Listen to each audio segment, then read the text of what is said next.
Boa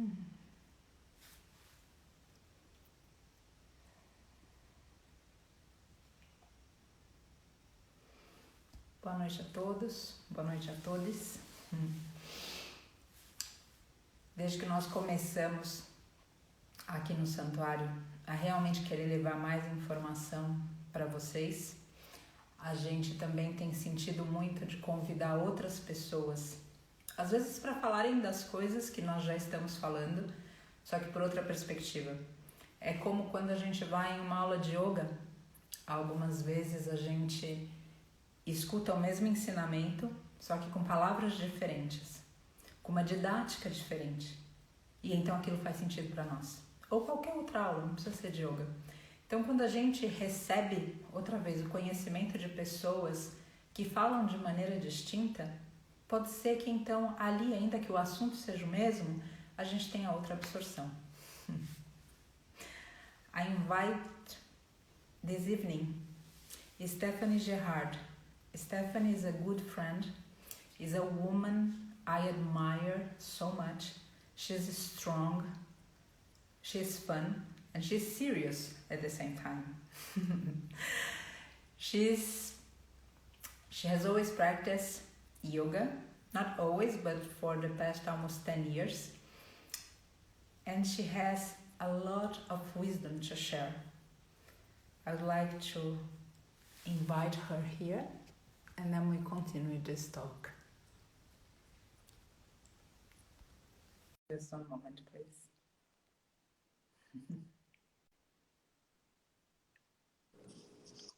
Aha.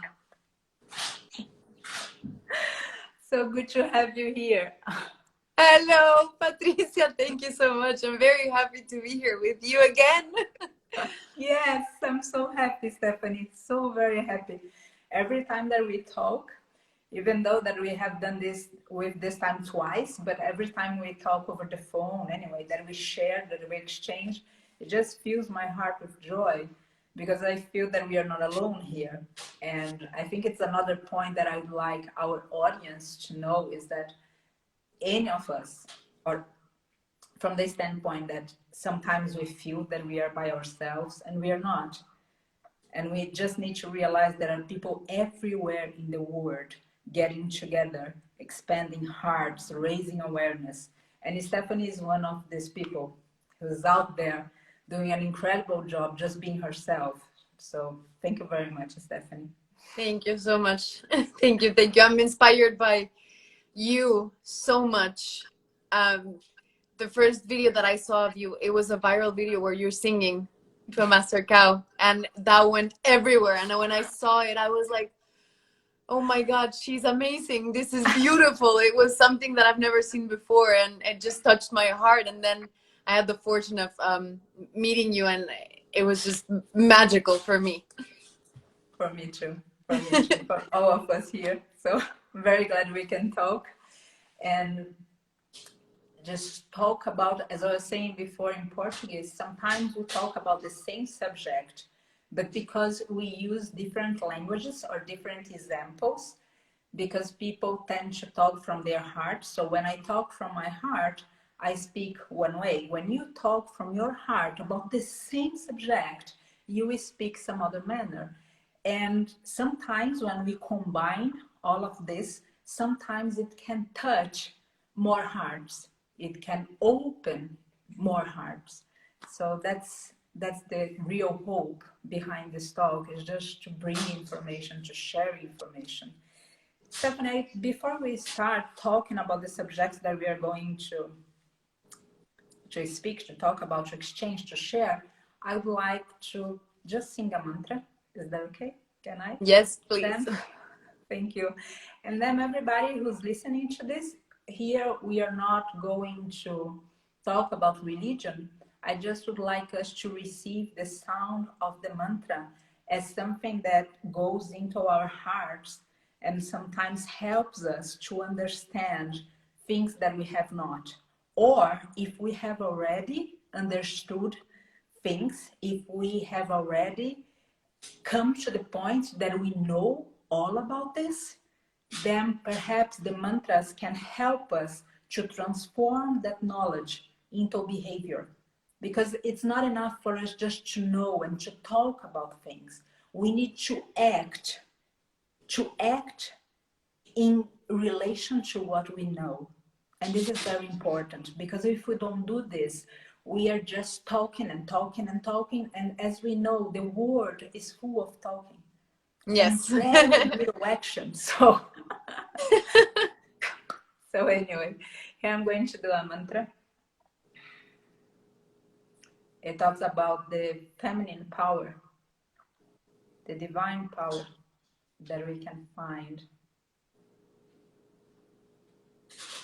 in the feminine, again, energy, in man and woman, in all creation.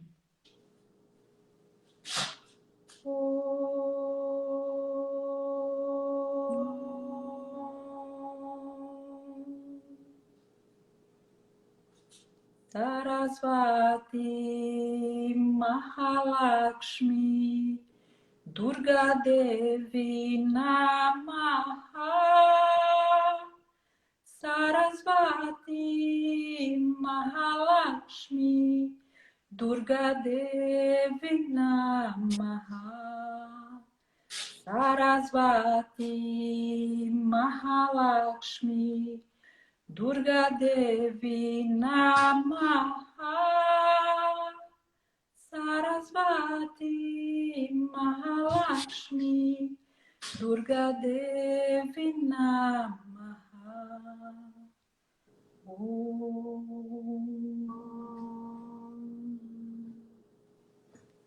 Thank you. Thank you. That was beautiful. Thanks.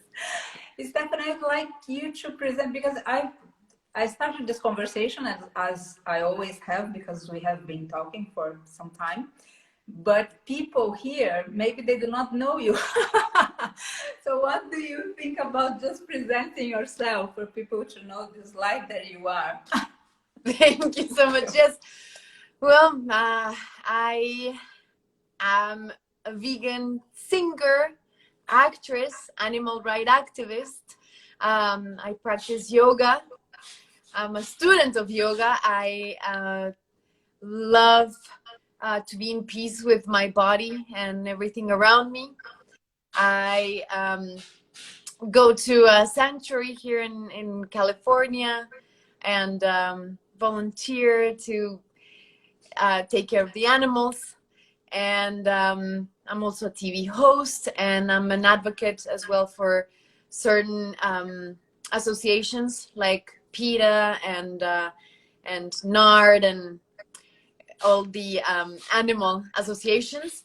And also I'm just a student of life in general, and I love living and I enjoy life, and I've accomplished a lot of things in my life, and I keep on working to get to where I want to.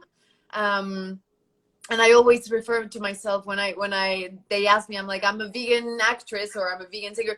And it's important because the norm is that people are not vegan.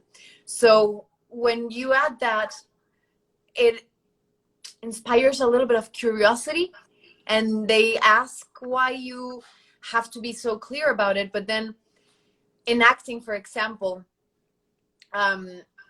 if there's a commercial of something that requires eating animals, you have to say no, because it's against what you believe. So I have to make it clear, if it's about this, I'm not going to take the job, because I'm not going to do it. So you have to be clear about that, and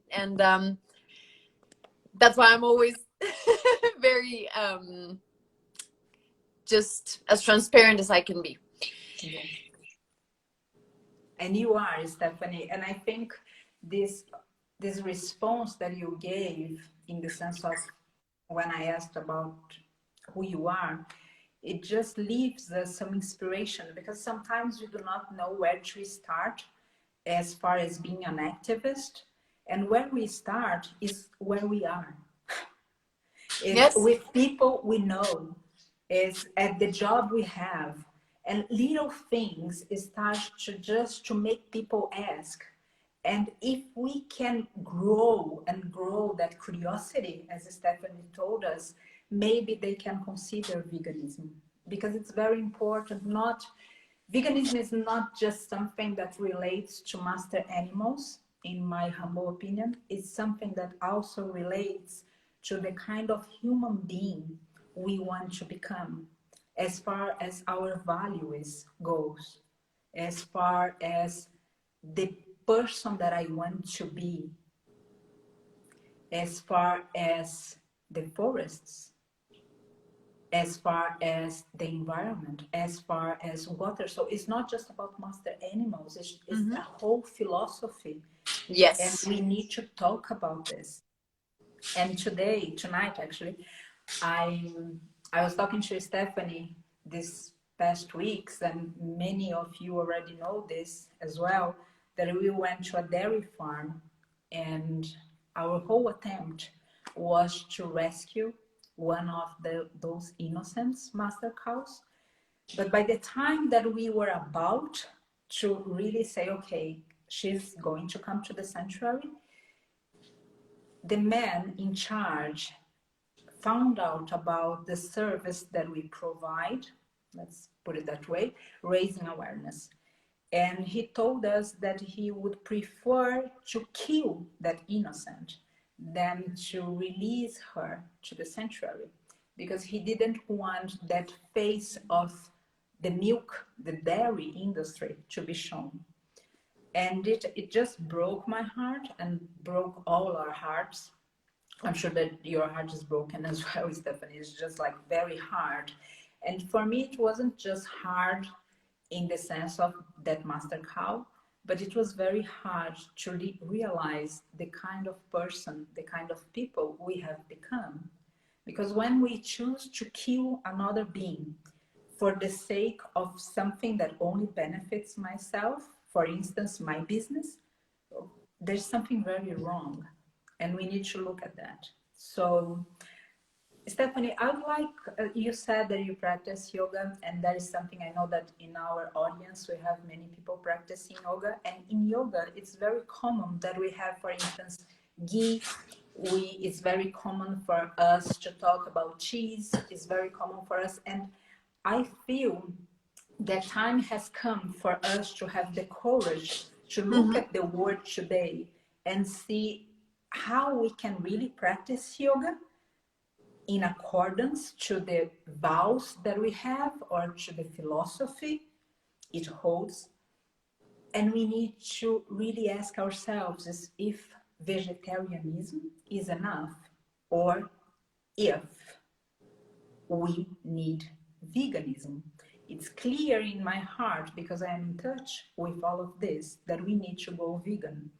I would like you to tell us, how do you see this connecting? I mean, yoga and veganism.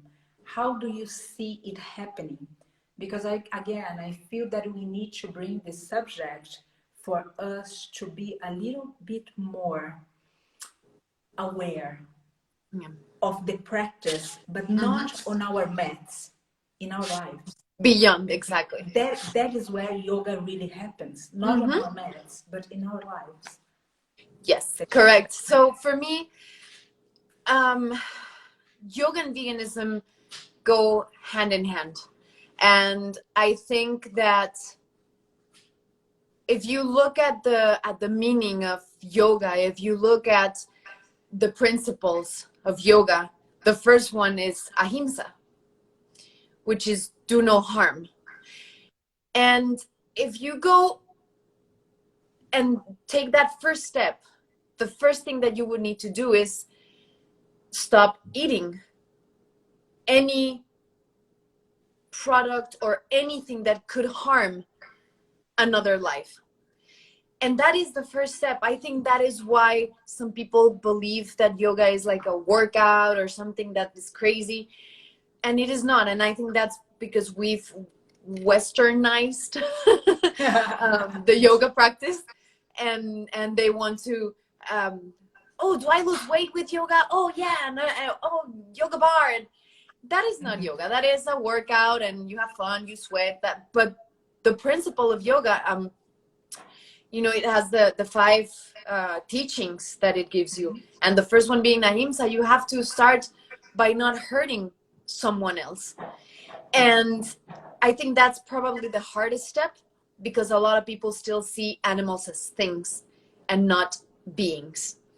So I don't believe that vegetarianism is enough, because when you go to dairy farms like you just went, and if people only took a little bit of their time and went to a slaughterhouse where the mothers, exhausted and used for years, are dropped off at the slaughterhouses to get killed, and they cannot even walk, and sometimes they have to kill them on the truck because they can't walk, and sometimes they're pregnant and they have to kill the mother and the baby.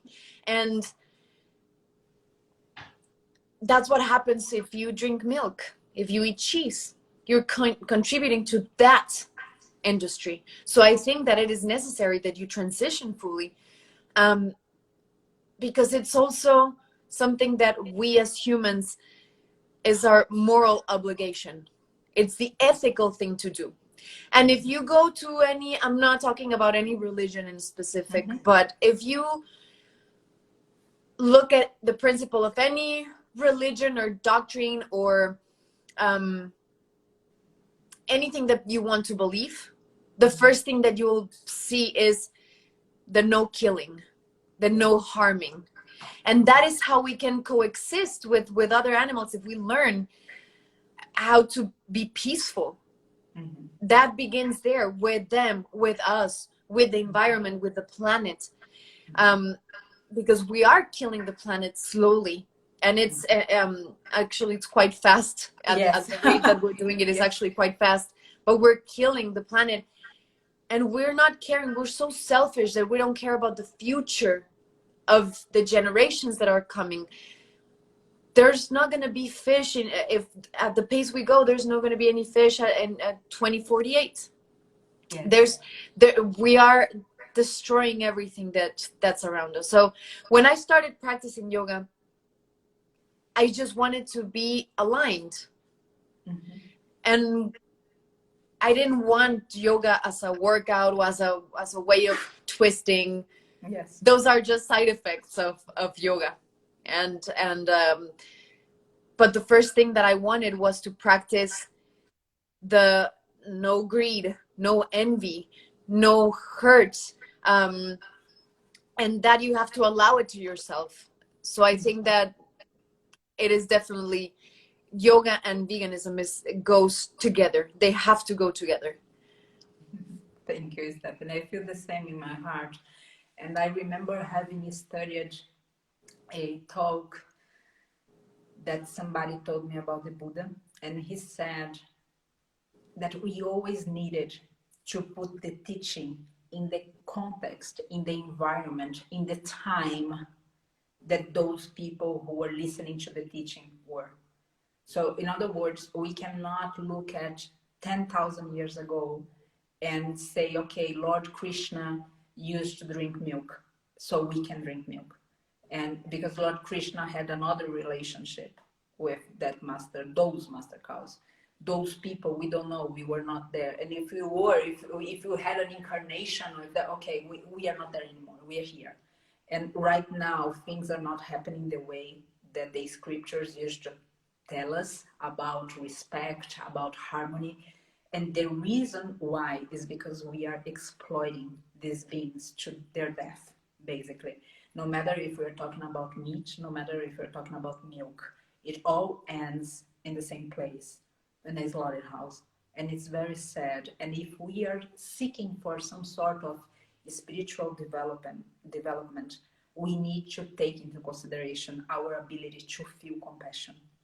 Because otherwise it's just a selfish journey and we are just lying to ourselves. We really need to pay attention. We really need to wake. Sometimes we have all this, okay, somebody practices yoga, somebody does meditation, and we can do all of this, but we do not have the intention. And if we do not have the intention of no harm, if we do not have the intention to practice a greater yoga than twists and turns and folds and unfolds, and we are just, again, we are getting lost on our own ego. And the world is so full of ego right now. We need to wake, and we need to give this example and inspire people. So thank you very much for responding, Stephanie. And really, I think we need to exhaust the subject, because I realize that many people still do not know. And other people who do know are still having trouble changing.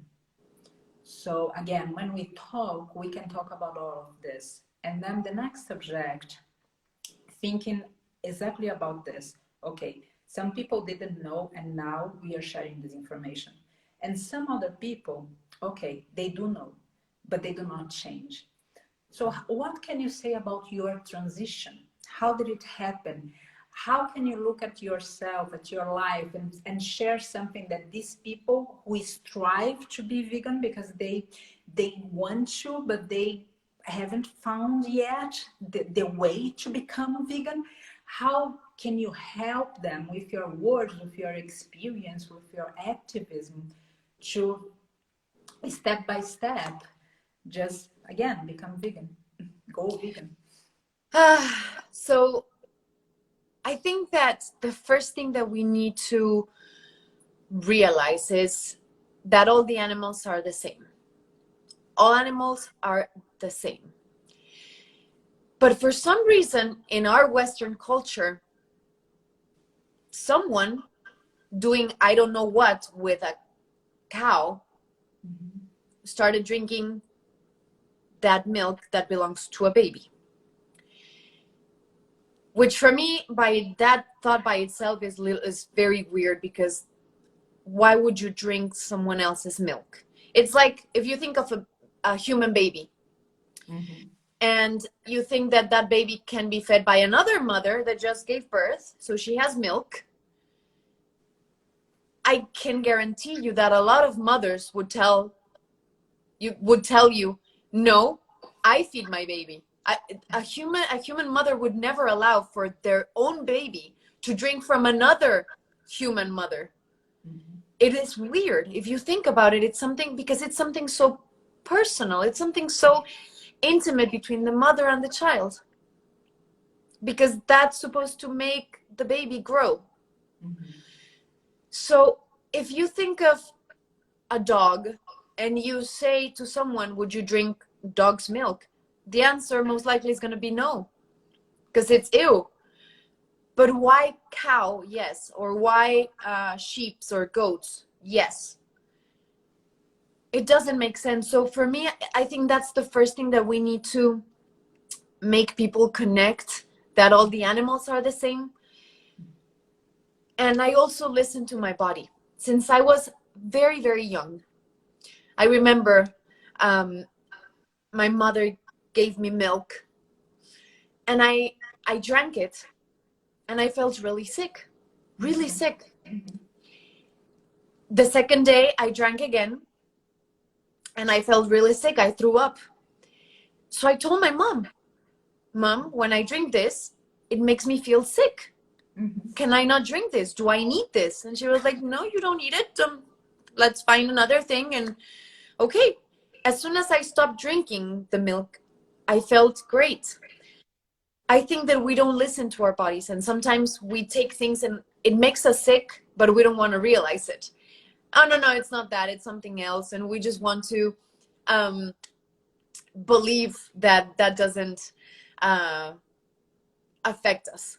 So I think that when you listen to your body, the milk for a baby cow is not meant for you, for us humans. So when you listen to your body and you feel it, you know it's wrong. And it feels wrong drinking someone else's milk. It feels wrong. Your body feels heavy. You get sick. That's why a lot of people call themselves lactose intolerant, but you're not. It's just that you're not supposed to drink that milk. So for me, that part is like, that is probably the most important thing. Listening to your body.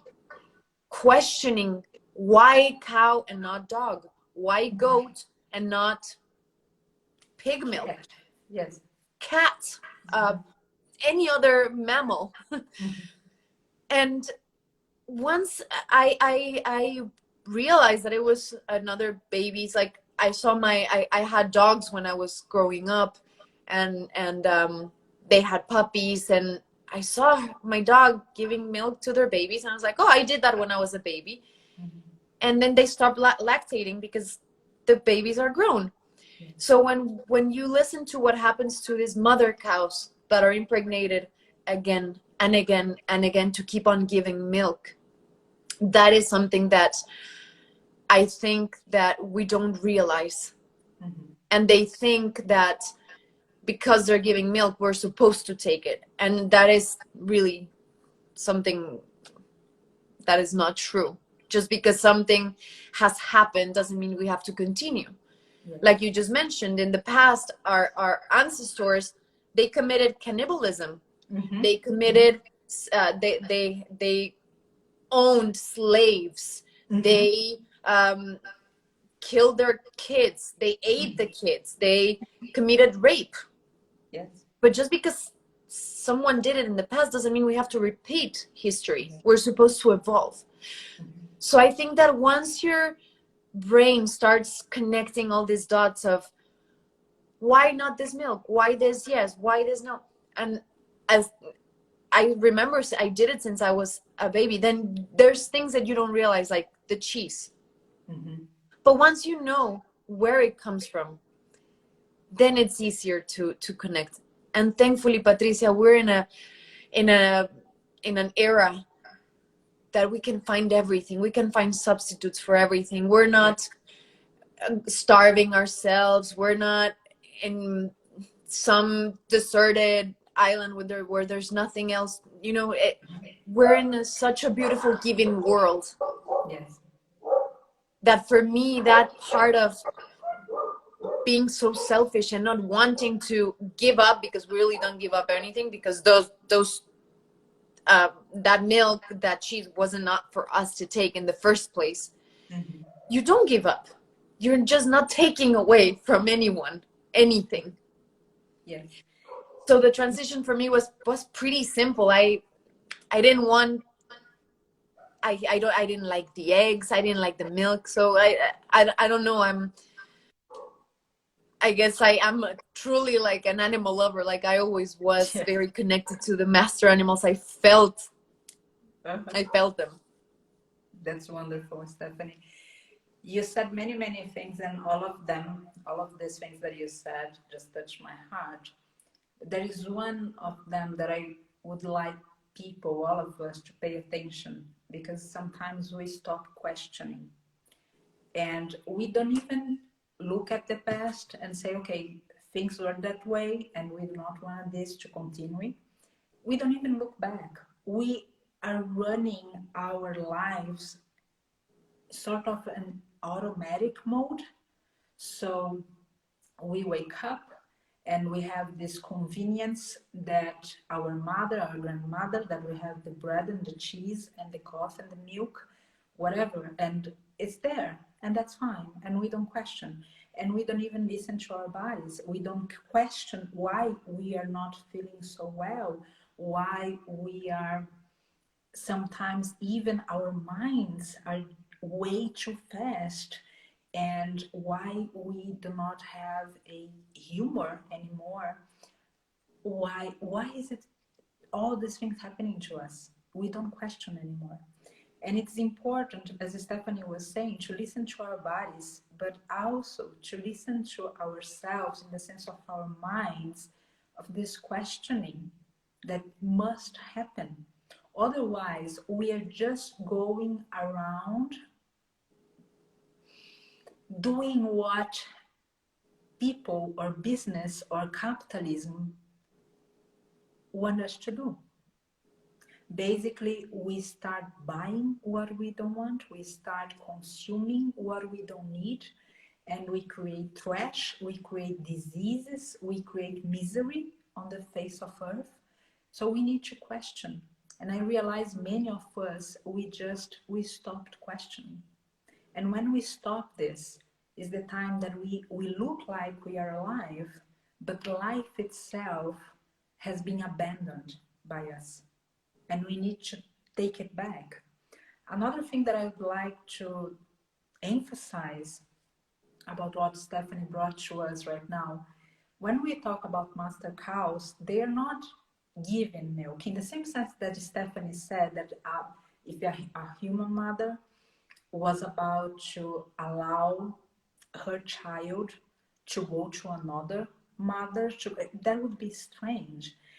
In the same way, that mother would not allow her child to go anywhere else. But that master cow, that mother, is not even allowed to feed that babe of hers, because we are drinking their milk. They're all of them. But this is something that we need to understand, and really, when we talk about non-violence, as we have talked, when we talked about questioning, when we talk about values, about being ethical, as Stephanie brought to us again, it's something that we need again to open our eyes and see. It's greater than what advertisement has been telling us. And we are getting sick. We are provoking sickness in the environment. We are ending this master animals' lives. And really, many times, Stephanie, people tell us, when can I go and visit the sanctuary? And of course, we hold programs here. We used to. Now with the pandemic, everyone is at home, and that's fine. This is what we need to learn right now. So let's learn. But I really think that we need, each one of us, to visit a slaughterhouse. We need to visit a dairy farm. We need to visit all these places, and we don't need to go physically. We can open our YouTube, you can open our social media, we can open whatever thing we have, we can open up Google and just look at what is happening. And then perhaps all these happenings in the world, because again, it's not something that Stephanie is telling that is happening in California, or something that I am telling that is happening here in Brazil. It's something that is happening everywhere. No matter where you are, no matter where you are, this is how milk arrives on our table. This is how cheese arrives, with suffering, with death, with all of this. So no matter where. So anyhow, it just something, just thoughts and thoughts and thoughts. And Stephanie, I just wanted to share again all these things. I also, Stephanie, you said from a standpoint of, for you, it was easy. And that's great. For some people, it is a little bit more difficult. And I think people sometimes they have some challenges when they try to live their lives in the sense of being practical. So they I don't know, they go to a restaurant, or they order now at the pandemic from a restaurant, and they do not have a vegan option. What do you say about cooking our own food? Is it complicated? What was your experience or your friend's experience? Can you share something about this? Just to yes, of course. So you know what, Patricia, with as a kid, as a teenager, I used to travel a lot. I lived in so many places, and we always had the home cooking, but also it was part of the social life to go out and yes. and eat, and whatever they serve you, it's fine. And you learn to trust those hands that are cooking for you. Then you start with the, oh, okay, I found a human hair on my soup that has cow belly and milk and cheese and probably some other part of the animal. But then you're disgusted by a hair. So you're like, okay, so who's cooking my food? And that is what worries you, not the fact that you're eating a piece of a corpse that suffered. You're worried about a hair that fell. So I remember going out started when I went vegan. Going out, it was hard because everyone started ordering, and there were very little options when I went vegan. It was less than now. To these days, it's becoming better. But you go and you ask for a vegan option, and then they tell you, do you want lettuce or tomato, or you eat eggs, right? Or cheese? No, I don't. Fish? No, that's not vegan. I don't eat anything that had eyes or tongue, or that poops, or that could be a mother or a father. I don't know. I don't need anyone that could be a someone. And people were very surprised and confused by that. And I started to cut off a little bit going out, because it was awkward. It was uncomfortable. Mm-hmm. But especially because in my position, I didn't want to tell everyone. When I first started, I wasn't allowed vegan, where I was like, I just told the waitress or the waiter, I was like, no, these, no, thank you, or I'm not gonna eat, I'll just have a glass of wine or water or iced tea or something that I could drink. It had to pass a little bit of time.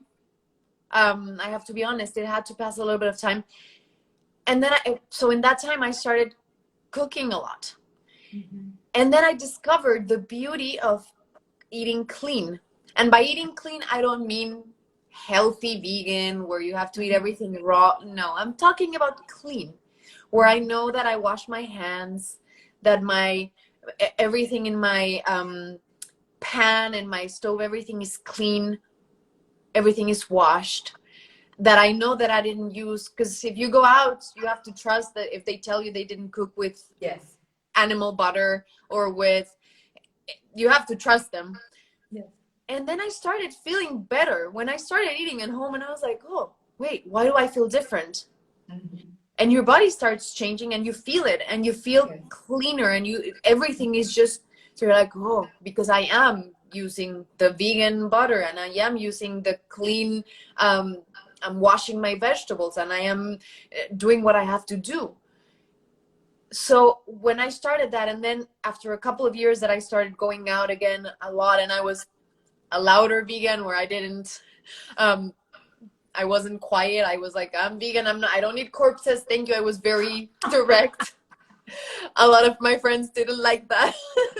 but I was very direct, because I remember the reaction was like, no, it's not a corpse. And I'm like, what do you call a dead body?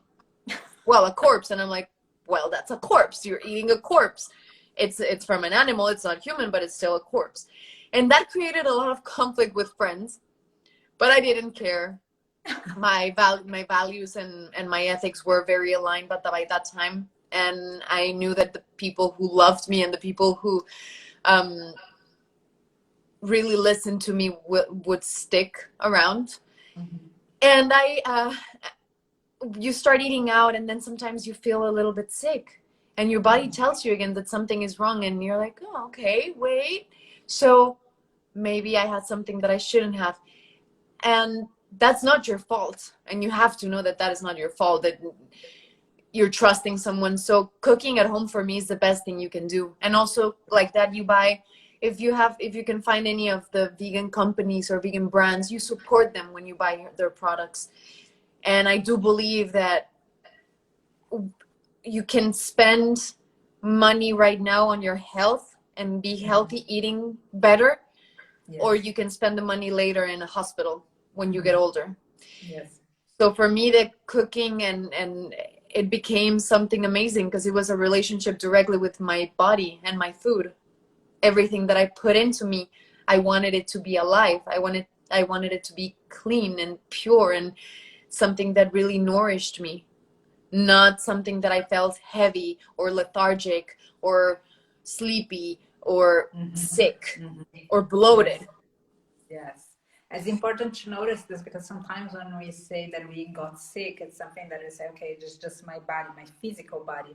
But we also need to take into consideration that our mind gets sick we get tired, we cannot really think with clarity, with lucidity, and it's all related to the food that we eat.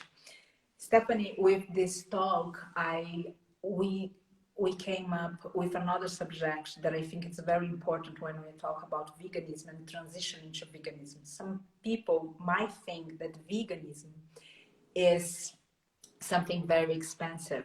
And when we start to cooking our own food, we realize that it's not. Yes, veganism can be expensive as anything. Practicing yoga can be expensive. I mean, you know, it all depends on what's moving us and where we are looking for the information and the practice and all of this. So when we talk about cooking our own food, we start to grow into humans that we were not before, in the sense of we start to care also about our trash. We start to look also at, as Stephanie was saying, the whole environment in that kitchen and not just what we are putting in our mouth. And this is important to notice. But on this topic about expensive, being expensive or not expensive, I would like to put it here that yes, veganism can be expensive as anything. Again, practicing yoga can be expensive. Yeah. Our clothes can be expensive. Our lifestyle can be expensive. Yes. But it's also a matter of choice. We can choose to live with simplicity. We can choose to, again, to cook our own food. And yes, if Stephanie was saying about supporting vegan companies, that's so important and so beautiful. But if we do not have the money to do so, still we can go vegan. Because veganism is not just for rich people. It's not just about, okay, if you have some privilege, it just brings responsibility. But we do not need privilege, we do not need to be rich, we just need to trust that we can cook our own food, that we can listen to our bodies, that we can live with less than what we have. Yes. And this is something that veganism gives to us as well, because in the beginning we think that we are losing something, and we're not losing anything. We're not, and that's the thing. I think that exactly like you say, if when they compare, when you buy a fake meat product and they say it's very expensive, I always tell them, but when you go buy your piece of cow or your piece of fish or your lobster, those are very expensive. Don't tell me that eating animals is not expensive, because it is expensive. It's the way that you want to switch it and say, no, that's buying tofu or buying eggs. You have the option. Yes. It costs exactly the same. If you cannot buy eggs, okay, don't get the tofu, but you don't need neither of those. Don't get them. You can still find other things, like you said. If you want to practice yoga, there's a lot of courses that you can take that are very affordable, and then you can go to this master yogi in India and spend a lot of thousands of dollars. If you can do that, that's beautiful, but it doesn't have to be like that. It doesn't have, you don't have to, you as a human, you have the option, and you can choose, and you can choose to participate in the killing of animals, or you can choose compassion.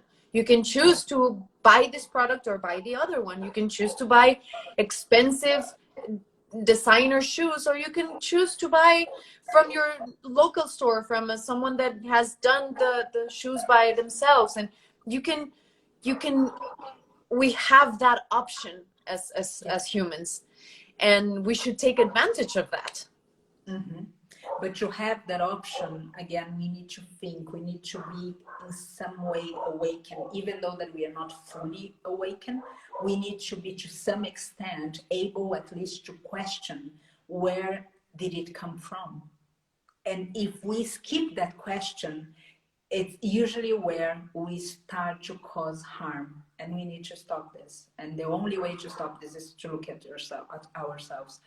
When we talk about this subject, about the privileges of being rich to be vegan or to go vegan, I also would like to put it here, because some people work with, you are going to help me to say, Stephanie, when people are on the streets, Homeless? Homeless, thank you. With homeless people, giving food to the homeless. And it's a beautiful work. And many, many times people think that if they switch to a vegan option, it will be more expensive. And I also would like us as vegans to unite, to offer those kind of services. Because up to this point, yes, we are talking about ourselves, but we need to influence others. And if we are talking that veganism is possible, if we are talking that veganism is actually cheaper, we can help more people than the ones that we have helped so far. When we talked about compassion, we cannot forget that we need to talk about compassion for all beings, including ourselves, including humans, including everyone that we know, including that one person that is very difficult. We all need compassion. And again, I see all this homeless work, this work with the homeless going on, and very few of these initiatives are vegan. So I'd like us to unite and to support these people. So then again, it's something that everyone feel that veganism is not only for the privileged. Veganism is something for everyone. For everyone, if we want to continue on the face of this planet. Imagine if it was for the rich. Don't you think that all the rich people would be vegan? If it was a crazy lifestyle that we just want to follow, they would be vegan. But that's not the thing. Yes. We're looking for ourselves and to have the ethics and to be aligned and to have the morals and to respect life. That's what we want. It's not about the money or the privilege. It's not about that. It's about living peacefully and letting other beings live. And I agree. I think that those initiatives for homeless are not vegan. And I think that you will agree with me. There's probably myself. I love beans, rice. I love tortillas, corn. I can eat that every day without a problem. And that is very, very cheap. That's very affordable. In most countries, that is something that you could feed the homeless, and they would be not only trying the vegan food, but also they would start to really get the nutrition that they needed. Because they don't need the oily things. They don't need the chicken and all these things that they can offer for the food. They need to be fed properly. And if they were fed properly, I think that would be amazing. And we're so scared of our beans, of our rice, and we forget that that's exactly how our ancestors, they started. It was gold. The corn was called the gold of that time. The beans, the rice, they exchanged these products because it was exactly what they fed everyone. That was exactly what was used to feed entire families. And they were great. They don't need anything else. Now, obviously, in these times that, where everything is changing and we find more options, if you can, it's good. But I think that we should definitely focus on trying to spread the veganism message beyond our plate, beyond our house, beyond our social media. Trying to expand as much as we possibly can, because people will listen. I do believe that people are compassionate. I do believe that if people went to a slaughterhouse, they wouldn't continue to eat the animals. And I have a friend, and she told me she started going vegan first she said, I hate industrial farming. The name is horrible, but she hated that. So she decided to go to a local farm to get some, to choose the cow that she was going to eat. And when she got there and she saw the cow playing and eating and just hanging out with the other cows, she couldn't do it. She was like, so I'm going to take that life away. Nope. Okay, that's it. Never eating animals again. That was what made her connect. Like when she saw that face, and that's what happens to us. with our dogs. For us, that's why it's hard for us to, when we see a dog or a cat, we don't view them as food or as if we could eat them, because they're our companions.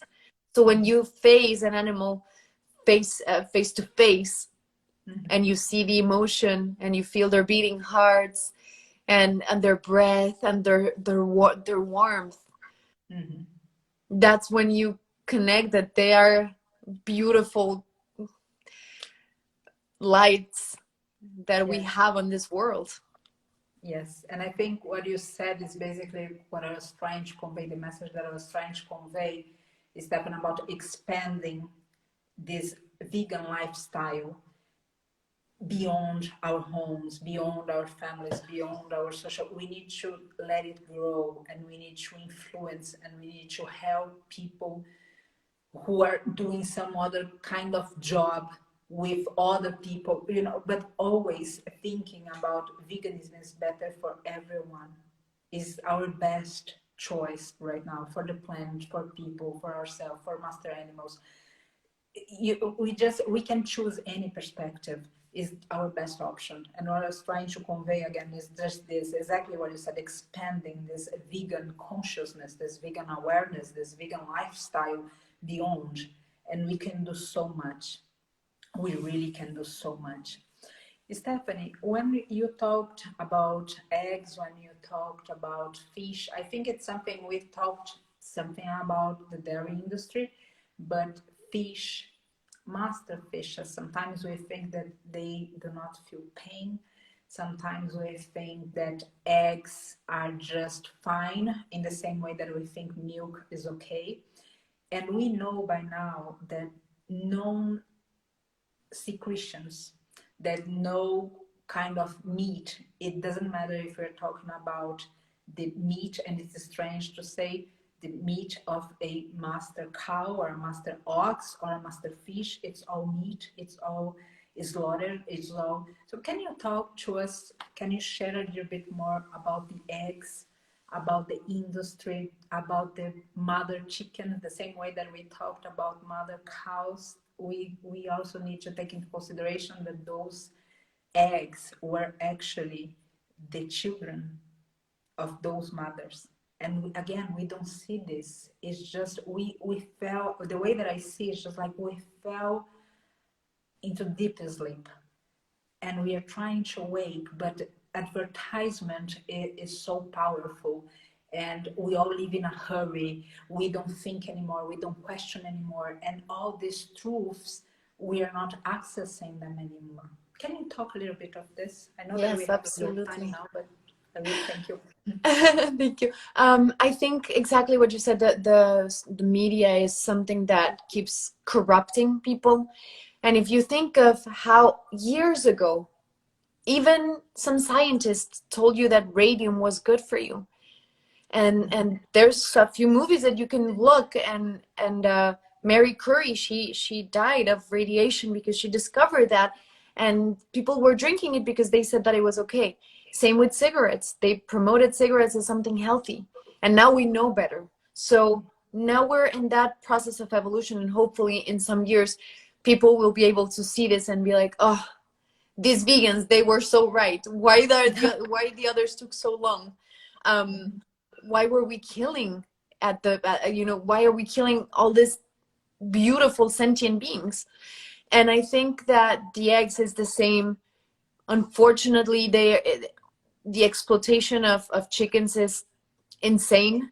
I think it's the most exploited animal, land animal, chickens. And the eggs, we eat the eggs, which I say you know me, and I'm always very direct, and I always tell my friends that they're eating chicken, period, because it's, and I know it's the egg, literally, but when I tell them that, they realize that, yes, okay, it is kind of the menstruation, because it's what happens to our own bodies as women. Mm-hmm.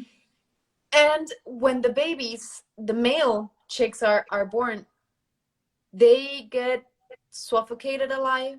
They get into this big grinder, and they get ground up. alive, and they're a day old. They just came out of their shells. They're discovering the world, their hearts, their beating hearts, their lungs, their intestines, their tiny bodies, and something so beautiful. And we destroy them because the egg industry said that they are useless, and there's a million of eggs, and there's a million of baby chicks, and they cannot support all the male baby chicks, so let's destroy, because we destroy whatever we can't control, or we just destroy. And when you know that you're buying eggs, you're not only eating something that's same, it's not meant for you, but also you're participating in the killing of male baby chicks. And if they're female, they get impregnated again and again and again and again, so they can lay I don't know how many eggs a mother hen can give, but they make it 12 times worse, and they get hurt. So I think that we just do not associate how important it is, every living sentient being that there is on this world. And we just have to learn not to take what's not ours, the same way that when we're growing up and our parents tell us, don't grab that, don't grab that pencil, that's not yours, don't grab that thing, that's not yours. It's the same thing. Don't grab that egg, that's not yours, don't grab that milk, it's not ours. And I think that would be the beginning of something, when we realize that we cannot take things, and we cannot take lives, and we cannot take products, secretions, or anything else that doesn't belong to us. Yes. And it's something, I think it's difficult because, as you said, we grew up and our parents educated us on a couple of things, but some other things we've been educated to be selfish. We've been educated, and not just by our parents, but by our society. We've been educated that it's normal that we can eat meat. We've been educated that it's okay to eat cheese. You know, something that happened on this past week with this dairy farm episode, we got in touch. I didn't know that it existed. They have like a catalog for the fathers of their children, of the children of those mothers that are just insemination. They choose in a catalog the master ox that will have his sperm in that female body being violated. It's just amazingly sad and cruel, and it's just heartbreaking. And we need, again, to talk and to think and to question, because otherwise we, as Stephanie said, we grew up in a society by parents that taught us something. And they also educated us about normalizing all of this that we are seeing around us. What I'm trying to say is that we, because we have received this education that everything is fine, even though that the world is exploding, but because we have received this education that everything is fine and as it should be, because we are supposed to eat meat, we are supposed to eat eggs and cheese, and we are supposed to all of these things that we have been doing, because we normalized it, we don't question anymore. Because we normalized this, we don't feel their pain anymore, because we normalized all of this. When things happening in our lives that could provoke new thoughts, we're just like, look at this, and oh, but it's like this, you know, master cows give milk. They do not give milk. We take away their milks. It's very different. They do not want to give. Exactly, and that's the thing, Patricia, sorry, I think that's what happens. Okay. If you think of a family, they were, let's say that they were always kidnappers, and the babies are grown thinking that kidnapping people is okay. Yes, yes. But if we see that from outside, we would be, no, that's wrong. But the Yes. kids that were raised in that environment, they will believe that it's okay, that's normal, because my grandfather did it, my dad did it, so I'm going to continue this tradition. And there are a lot of families and people that dedicate their lives to do wrong. And I think that that's exactly what we should change, by questioning, like you said, questioning everything. And it's not bad to be wrong, and it's okay to change, and it's okay to learn and ask if we did okay, if we did something wrong, if anything, our religion, our way of eating, our beliefs, we need to question it all. And that is what makes us learn and investigate and grow. Yes, and when we look back, it's important that we realize we're not blaming those who came before us, because they did the best they could, and we are here to do the best we can, so the future generations can look at us and say that we did our best. But right now we are not doing our best because we have fallen asleep. We are not questioning again. We normalized suffering. We normalized all these things that we do not want to just see in this world. Other thing that Stephanie brought up right now, it's okay to be wrong, in the sense of it's okay if we are different, and we need to find the strength within ourselves, even if it costs us to be made fun of, you know, because some people can look at us when we go vegan and when we choose compassion, and they can make fun at us. And that's okay. I think we need to have this strength of accepting being rejected, being said, okay, this person just went crazy, and that's fine. Because if we do not hold on to our ideals, we cannot inspire others. So we need to be strong Exactly. to stand for what we believe. And I think we all believe in love. I think we all believe in righteousness. I think we all believe in justice. I think we all believe in mercy. I think we all believe in compassion. But the thing is, we have believed for so long here in our minds, and we do not connect our behavior to our thoughts. And this is what we need to do. And that's why Stephanie is talking here for this past hour. That's why we at the sanctuary are trying to provide more and more information. That's why Stephanie, as an activist, is doing what she's doing, and many other people around the world are doing the same. And perhaps right now what I'm asking you here who are listening to us is just come together, be an activist, choose compassion, go vegan, just trying to influence others, to inspire others. I went to the dairy farm. We went here last week. It was so, it impacted me so much that I have been counting ever since how many times they were going through the procedure to just having their milk stolen from them.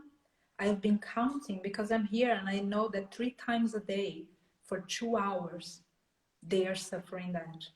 And when they put the machine, because it's a machine, it's not a man in a green pasture doing that.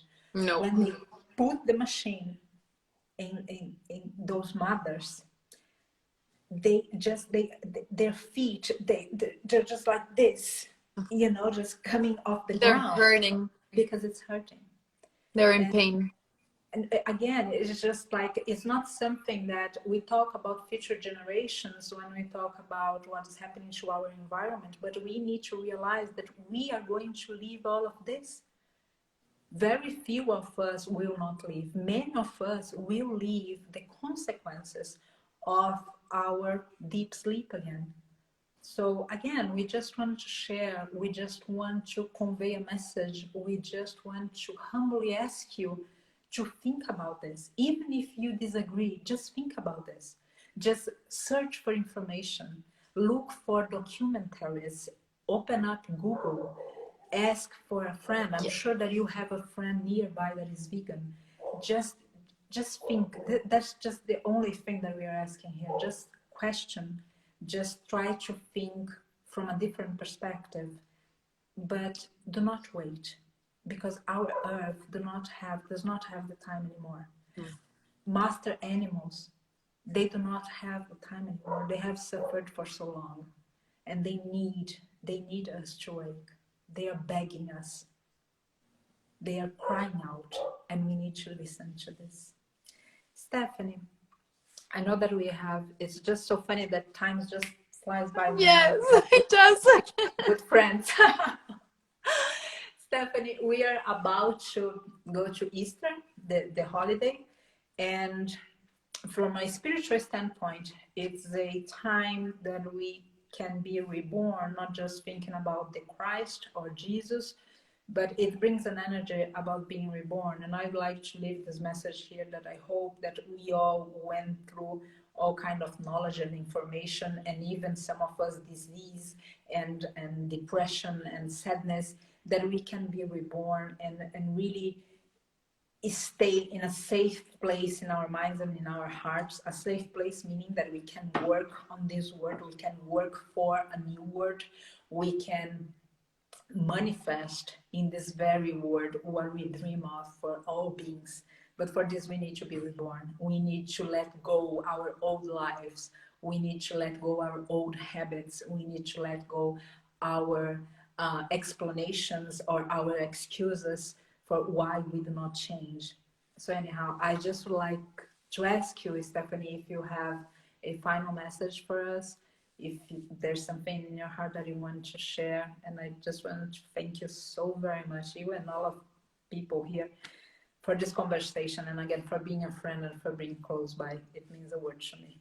Thank you. Likewise. It's really my pleasure to know someone like you, because when I see you and I feel you in every video that you post, in every story, I feel you in your words, and you're the one that gives me that strength back and that inspiration when I get sad or annoyed or frustrated or angry. I know there's people like you, and I see you, and then I smile, and then I hope, and then I go back alive. And I think that I just want to ask to everyone who's listening to please go and just watch a couple of documentaries. Just try to watch and try to go somewhere where you can see some animals in person. I think that helps very much. If you try to look at animals in the eyes just the way that you do with your doggy or your cat, I want you to go see how smart chicken are, and how majestic oxes are, or cows, how loving, how vocal they are. I want you to go see how they communicate with you, and how loving and forgiving and kind they are. And just watch documentaries so you can see what we as a humanity are doing to the planet, to the animals, to us. There's so many out there. There's information available now for everyone. Cowspiracy, Seaspiracy, the new one, Dominion, Earthlings, everything, even from a health perspective, like Forks Over Knives or What the Health or Game Changers, even from the health perspective. But if you look at the animal side, and these documentaries that are out there, and they're amazing documentaries. Earthling is for free everywhere. It's available everywhere. It just takes 1 hour and 20 minutes of your time, and you will learn so much, and you will be sensitized. I think we need to be sensitized again, because we are used to all this violence, constant bombarding of the media, and we need to pause. That's why I practice yoga, to pause, to think, to connect, to feel. That is why I need that space. But if you don't practice yoga and you sit down and you love watching something on TV, go watch something that will feed you spiritually and mentally. So yeah, just go watch something and try to do that. And I think that's going to change a lot of people's lives if they allow themselves to connect. Yes, Stephanie. And I like this connection, to talk about this connection being our hearts. We do not protect because we do not love anymore. The ones we love, we protect. So when we see that we are not protecting most part of the world, when we are not protecting even most part of humans, the vast majority of master animals, we realize that our heart has become weak. And we need strength to connect to our hearts again and begin to love. Because every time that we are able to love, every time that we are able to really want to have the other being happy, we protect, we take action. We do not think about what we cannot do or about our shortcomings, we just, because we love, and love moves us. So I'd like to end this conversation from my side, at least, just asking ourselves, as Stephanie said, to connect. Let's connect to our hearts. And let's try some way, somehow, to expand the love we feel from beyond the ones we know. And if we can do this, we are going to start to protect, because love and protection and caring, it all comes together. They walk hand in hand. We need to connect to our hearts. We need to let love happen.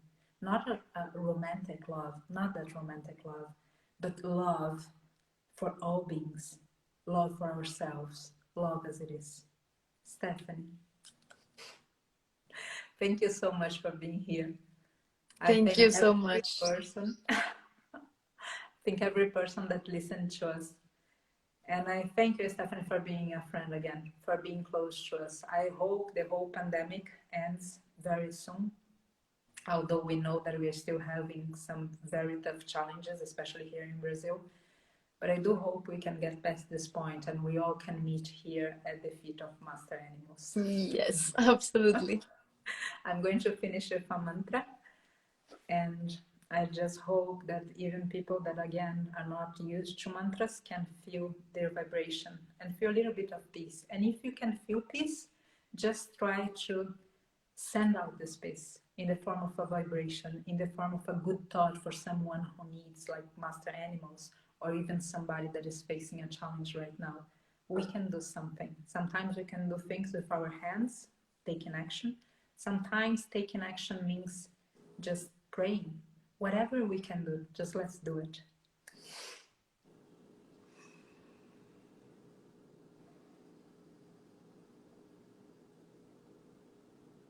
Loka samasta sukhino bhavantu. Loka samasta sukhino bhavantu. This mantra translates to may all beings be happy. And it goes on, say, free of suffering and from the causes of suffering. Let's remember that sometimes we are causing their suffering. So let's commit to stop causing harm. Thank you, Stephanie. Thank you, all of people here. I hope we meet again very soon. Thank you so much. Our loved one. Oh, my love.